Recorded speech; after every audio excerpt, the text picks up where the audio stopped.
Good morning. I hope you all enjoyed last night. I missed it. I'm really sad. But I'm happy to be here with you today. My name is Emma Brandy, and I'll be chairing this session this morning. So just a quick reminder, please turn off mobile devices if you have them. Just take the next couple minutes to do that. That would be embarrassing if it went off. It's happened to me. So our first speaker today is Rebecca Ataman. She hails to us from Waterloo. She's just recently moved there to become an instructor for anatomy, pretty cool, at the University of Waterloo. So let me backtrack. So I asked all of the speakers a series of 5 questions, and so they answered them, and I'd like to share those answers with you. So first of all, Rebecca has her first canoeing memories from car camping at Mew Lake in Algonquin Park. Her whole family would go, and they'd spend days exploring the lake, looking for frogs, chasing animals. But one day, her grandfather said, "Let's go on a day trip." And for her, at that point, it felt like the biggest adventure, not only because she paddled for the whole day straight, but also because she was doing it with her grandpa. I also asked them what their favorite canoe trip meal is. Just checking, buying a little time here. Her favorite canoe trip meal is chili with cinnamon rolls for dessert, and the close second was freshly caught fish. She's just turned 25, and she's passionate right now about finding new opportunities, the symposium being one of them. And she first found out about the symposium from her parents, who have been coming for a long time. But of course, it was Aleks who convinced her to join us today to share her canoe trip on the Firth River. How are we doing for AV? Okay. So my name's Rebecca Ataman. My introduction was a few minutes ago. So this morning has taught us what I already know. Mornings are really hard. So I am really grateful you guys all decided to show up and listen to me early on this really dismal, rainy morning. Hopefully you can take away something from my presentation today. Oh, okay. So today I'll be presenting on the Firth River. So if we just get there, yeah. Great. So today I'm presenting on the Firth River. So the Firth River is in the Yukon. It was my first time up there. So hopefully you guys take away something from this presentation about my first experience in the Arctic itself.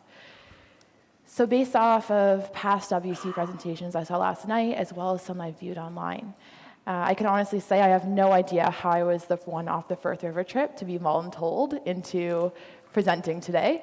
I think I didn't do a full count, but I think there was about 7 or 8 of us, of the 15 people that were on the trip, that are here today. So thank you guys all for coming out and supporting me, So I'm in awe, really, of the vast wilderness experience collected in this room today, and I hope I can someday match that. Since I doubt I can teach many of you something new concerning wilderness tripping in general, I hope this presentation may instead allow you to either be inspired to try a trip in the Arctic, like I was, or relive your first experience in that region through my presentation today. Going to the Firth River included a series of firsts for me. It was both my first time in the Arctic and my first time whitewater rafting, and it's definitely a trip I would repeat in a heartbeat. Today I'm going to present to you the Firth River as I experienced it, with inexperience. Before we go any further, I should explain. Before this trip, I had done a total of 16 days of whitewater canoeing, 3 of kayaking, and 0 of whitewater rafting. I made sure I did this really correct count for this presentation. 12 of those days came in, I guess it would have been 2015, when I went on a whitewater trip on the Pigeon River in Manitoba. So that was the vast amount of my experience was on that trip. But then here I was about to embark on a 12-day rafting trip, more in the middle of nowhere than I'd ever been, with people I did not know and had an average age of somewhere between 55 and 65, depending on whether I believed them when they told me their age. Needless to say, I definitely had to be talked into this trip, but I'm so glad that I was. Although I'm not so experienced on whitewater, as best as I can tell, I've spent over 350 days canoeing flatwater. I'm 25 now, so I like to think that is no mean feat. When I'm feeling especially pessimistic, I sometimes feel that I've seen all the wilderness landscapes that there are. But inevitably, there is something on every trip that surprises and inspires, as I'm sure many of you know. Based on the pictures and videos used to convince me to embark on this Arctic adventure, I thought I knew what I'd be getting into. But, like is so often the case, a picture can never seem to do real-life justice. So, many of you are probably thinking, where is the Firth River? I've never heard of it. There's a reason for that. According to the park rangers we talked to, an average of 30 people paddle down the river every year. In an average year, our group of 15 would have met half of that total. The reason for these extremely low numbers is due to the inaccessibility of the region and the short season in which it can be traveled.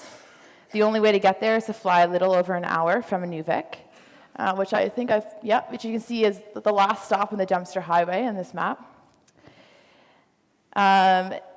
Basically, Inuvik then is the transportation hub for the entire northwest Arctic region. That means Inuvik is about 3,000 people large. So let's a little zoomed in more of the Firth River. The Firth River is the main river in Inuvik National Park, running from the Alaskan border, then turning north to drain into the Beaufort Sea at Herschel Island.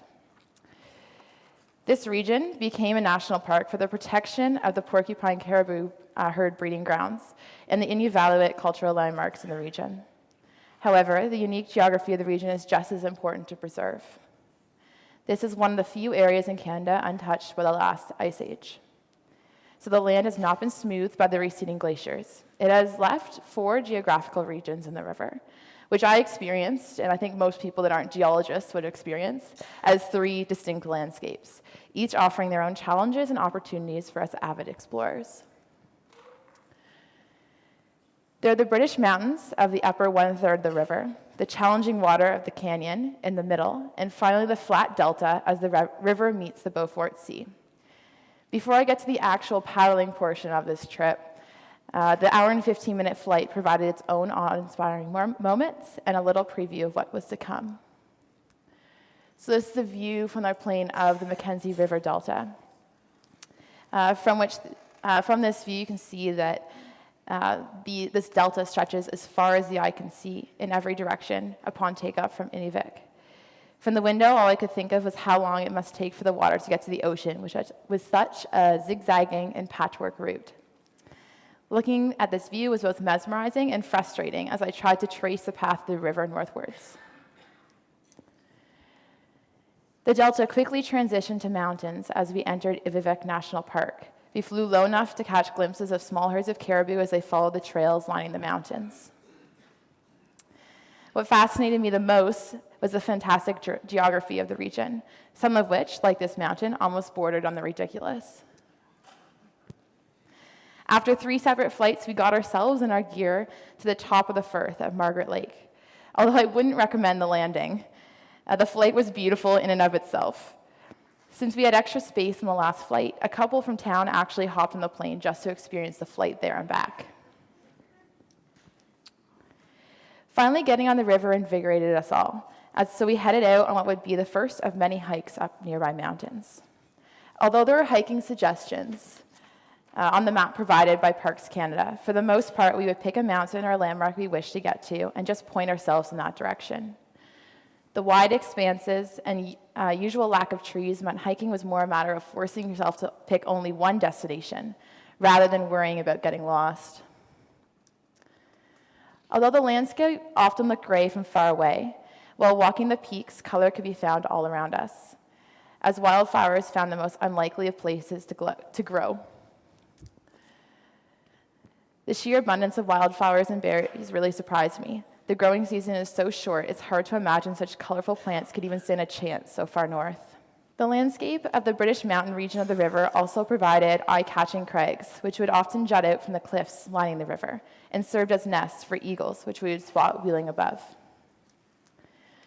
Some of the more adventurous members of our group often use these features as convenient rock climbing challenges. Although this trip was centered around the whitewater the Firth could offer us, I found that I never felt more connected to the land around me than when I was hiking up the mountains that hugged the river from all sides. The view from the peaks only emphasized the untamed beauty of the region, and to me, it is what defined my time on the Firth. However, the pristine landscape didn't blind me to the potential dangers of the area. Being so far from any civilization was both invigorating and terrifying in equal measures. Besides the multitude of mountains on the upper portion of the river, ice sheets were relatively common, especially near the mountain streams. The upper reach, as marked on the Parks Canada map, describes this region as an ophis, which I hope I'm saying right, meaning ice sheet. These ice sheets were convenient for us, as we had to have some way to keep all of our food cold. Collecting ice chunks for the coolers became a daily routine.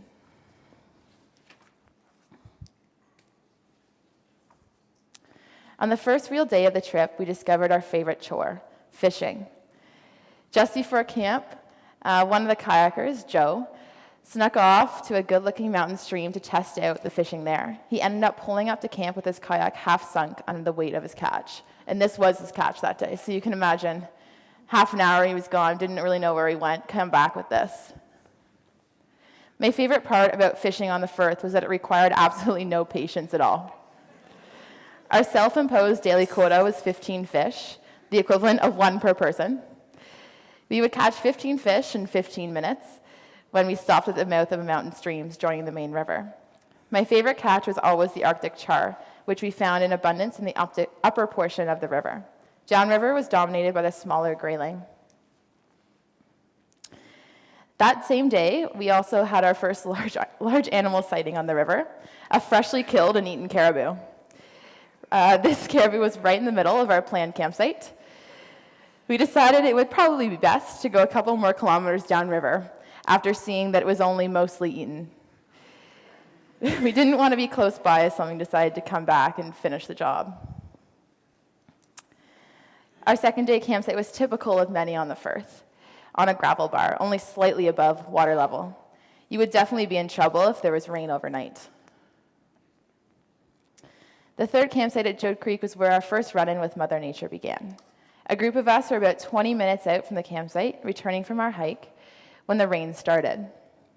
It's amazing to me that half an hour earlier I was in my t-shirt, as you saw in that picture, but the rain brought with it quickly dropping temperatures and high winds. It ended up raining continuously for over 12 hours, swelling the river well past its normal summer levels. So here you can see where the river was swollen, and this image is the same river, same spot, the day before. Multiple times, the rafts had to be moved up to make sure they wouldn't be swept away. One particularly memorable time was in the middle of the night, while it was still raining. Adding to my misery was a steadily dropping temperature that ended up hovering around 0, as evidenced by the snow in the mountains the next morning. Although the rain stopped during the 4th day, the river continued to rise for over 24 hours after. We decided to wait it out and hope the river went down a bit before moving on. We were nearing the end of the mountain section of the river, and we can only imagine what the canyon might be like with this kind of water level. We spent our days waiting out the flood in the Tundra Tunnel, which some of you guys might have heard of or have experienced. In this tent, we were holed up out of the wind and rain to eat and pass the time singing along to the banjo and 2 guitars that were brought on the trip. On the last night at Joe Creek, we celebrated the return of the sun in relatively warm temperatures with a midnight party. And yes, we were all wearing sunglasses at midnight. When we were finally able to leave, the water level was still high, but the weather was perfect. Thankfully uneventful, the next couple of days brought with them rewarding wildlife sightings, including our first pair of musk ox and a moose with a cultural hike, and as well as a cultural hike in which we saw the remnants of an Inuvialuit caribou fence. For those of you wondering what a caribou fence is, the Inuvialuit would drive the caribou herd into this area to cage them in, cutting off an escape route and making hunting them easier. Despite the wildlife and hikes we happily filled our days with, we were still concerned about the water levels. If the water was still high in the wider areas of the river, how high would it be in the narrow canyon sections? The entrance to the 30-kilometer-long canyon is at the Sheep Slot campsite, which looks down onto the rapid of the same name. We plan to spend a rest day at Sheep Slot to hike the area, scout the rapids, and visit the ranger's cabin about 1 kilometer away at Sheep Creek. The hike ended up being quite a trek for the 5 of us that went. Our goal was to go up the tallest peak in the closest mountains to our campsite in an attempt to see the Beaufort Sea some 50 kilometers to the north. We found a small, rocky mountain stream that we decided to follow upwards, affording us a relatively easy climb and fresh water. After eating lunch, a little over halfway up, we ended up making it to the peak and were gifted with that small sliver of deep blue that was the sea. Although others of our group, namely my father, who's in the audience today, will maintain that you couldn't see the sea from there, I would like to point out that my eyes are considerably younger, so I probably had a bit of advantage there. Oh.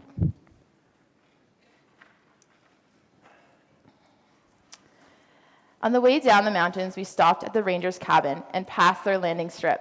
Yes, you heard right, landing strip, on the way. We all made sure to get pictures around the airport sign at the end of the runway. I have to say, Sheep Creek might have been the most scenic landing strip I've ever seen, but it definitely wouldn't offer the smoothest of landings.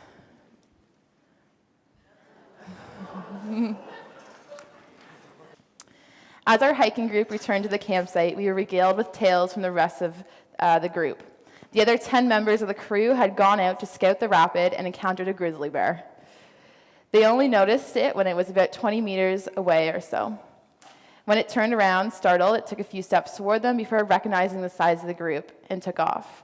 I can't say I was very upset to have missed out on that experience. The next day, we attended Sheep Slot, which you can see in this image here, the very beginning of it. It is by far the most difficult section of the trip. We had been looking at it for 2 days, as we'd been on the campsite that long at that point, hoping the water would drop, hoping the pillow on the far shore would become smaller and the margin for error larger.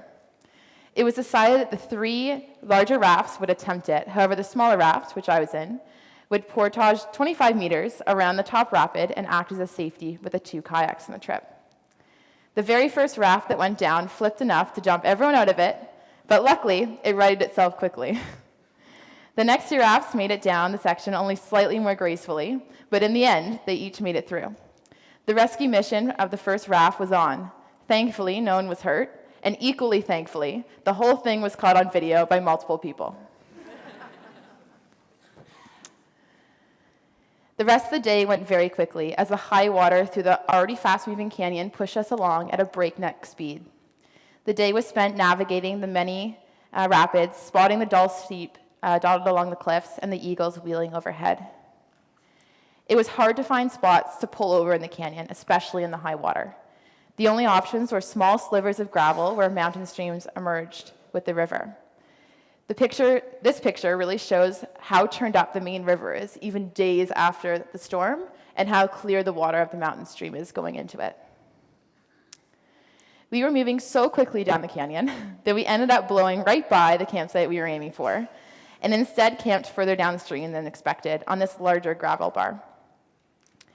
Throughout the canyon, the wildlife is varied and spectacular, the whitewater thrilling, but equally as interesting to me was the odd rock exposed in the canyon walls.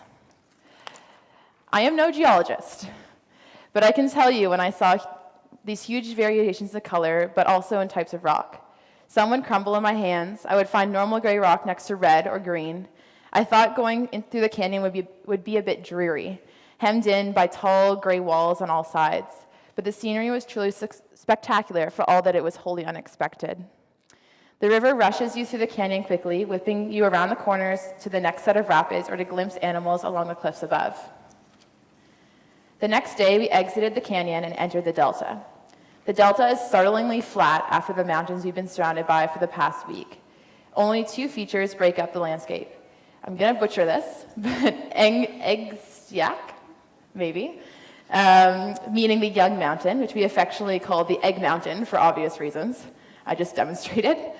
And the last mountain, both of which are largish hills. The Egg Mountain is especially interesting because of its cultural significance to the area. There is evidence of old hunting camps and blinds on all sides. Once at the top, it is easy to see why. the views of the delta from this easy-to-climb hill are unparalleled. Seeing the expanse in front of me for the first time was breathtaking. On that hike, we also spotted a grizzly bear on the ridge opposite us and saw fresh moose, caribou, wolf, and grizzly tracks in the mud near the river. Our last campsite was at the base of the last mountain, the final hill before the delta becomes completely flat. From this lookout, we scouted the river and planned how to get to the Beaufort Sea the next day. We could see the endless branches of the delta running into the large ice sheet before draining into the ocean. Maps of the delta are completely useless because both the river and the ice sheet change every year. We already knew that the final day of the delta would be challenging because of this branching and notorious problems with shallow water, but seeing the sheer size of the ice blocking the way was still daunting.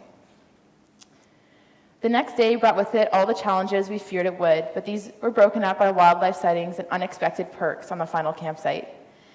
We were finally able to get close to a pair of musk ox as we were swept around a corner in the river.